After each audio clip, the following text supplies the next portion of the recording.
Hello friends, I am Dr. Pallavi. Today I will deliver my lecture on nomination. What is nomination? What is the procedure of nomination? And what are the grounds for rejection of a nomination of a candidate? Here I will discuss nomination with reference to election of the Member of Parliament and State Legislature. There are four steps to conduct the general election in India. The first one is nomination, campaigning, poll and result. Nomination is the first step to conduct the general election.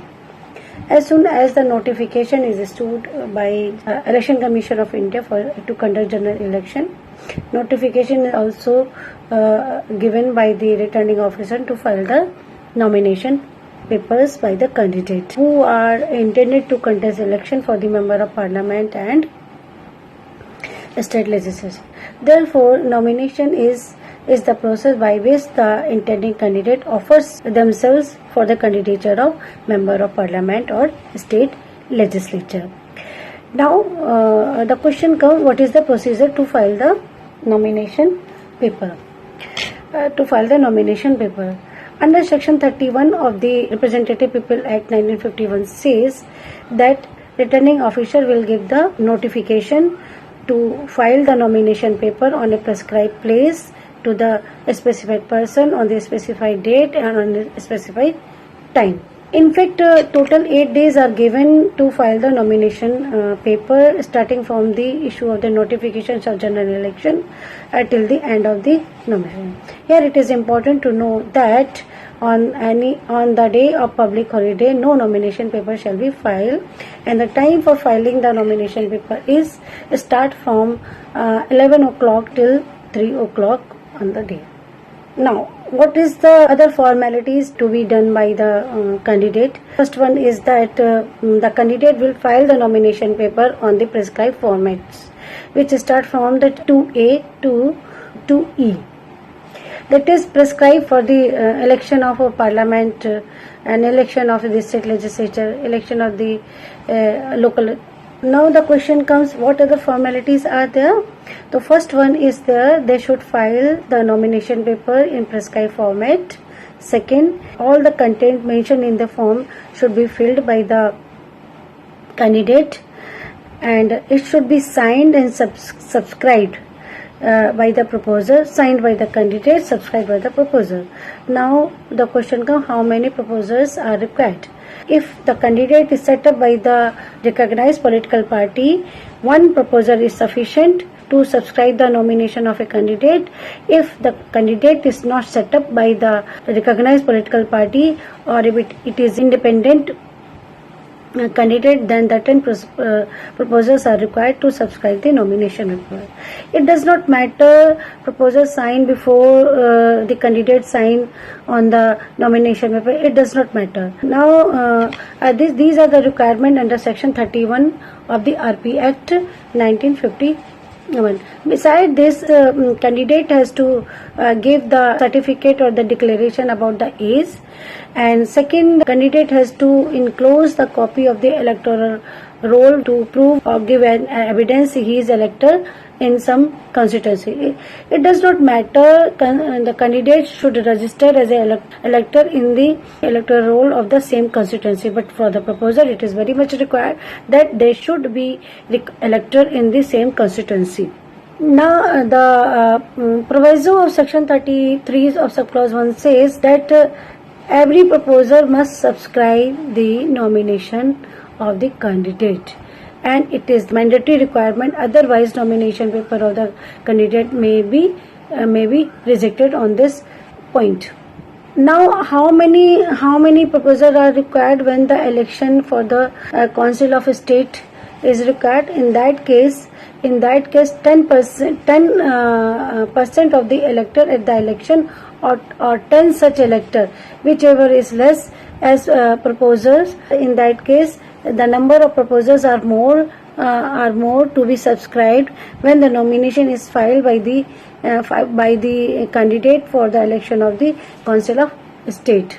In the case of Sikkimese or Bhutia, Lepcha origin, Sangha Sikkimese or of Nepali origin, nomination paper shall be subscribed by at least 20 electors as proposer of that constituency.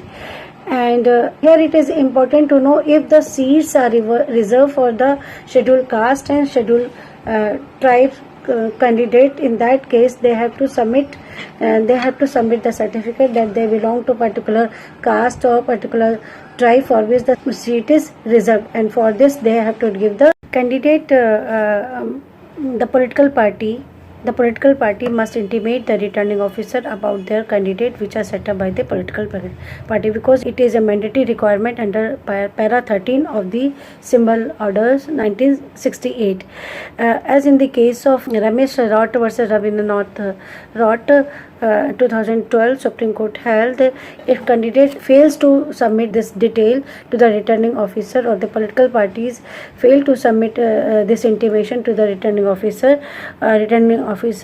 in that case nomination paper of that candidate may be cancelled, may be rejected by the returning officer. Other requirements are mentioned in section 33 subclause 3, 4, 5, 6, as it says that where a candidate is dismissed for the corrupt practices or disloyalty to the government, in that case a certificate from the Election Commission of India is required that he is not dismissed for corrupt practices. This is section 33 subclause 3. Section 33 subclause 4 of the RP Act says that after the delivery of the nomination paper by the candidate to returning officer must satisfy that the name of the candidate and the name of the proposers are the same regarding rejection of nomination paper of a candidate.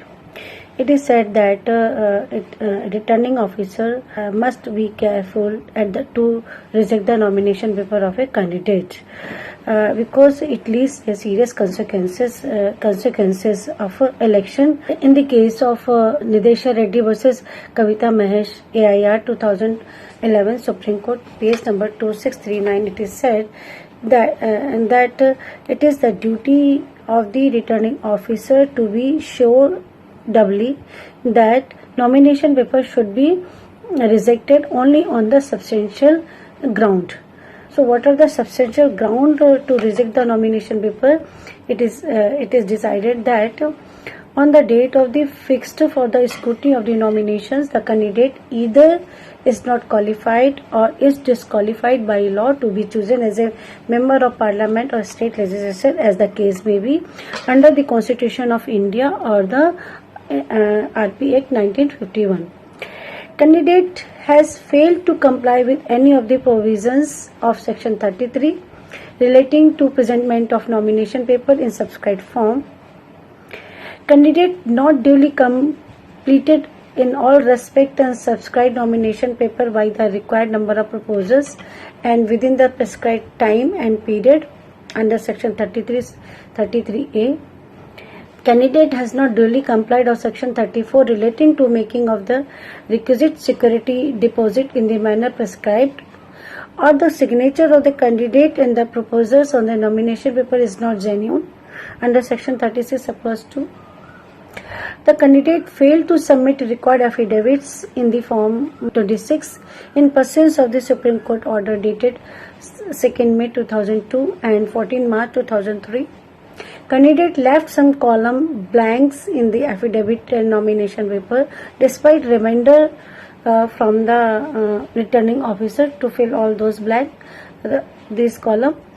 On these grounds, nomination paper of the candidate will be or may be rejected. As in the case of Ramesh Rott and Rabindranath Rott, says that non-compliance of the para 13 of the orders 1968 regarding written intimation of the candidate by the recognized political party was not received by returning officer at the time of nomination, filing nomination or scrutiny of the nomination paper.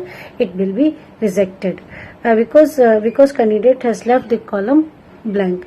So all are these grounds for the rejection of the nomination paper.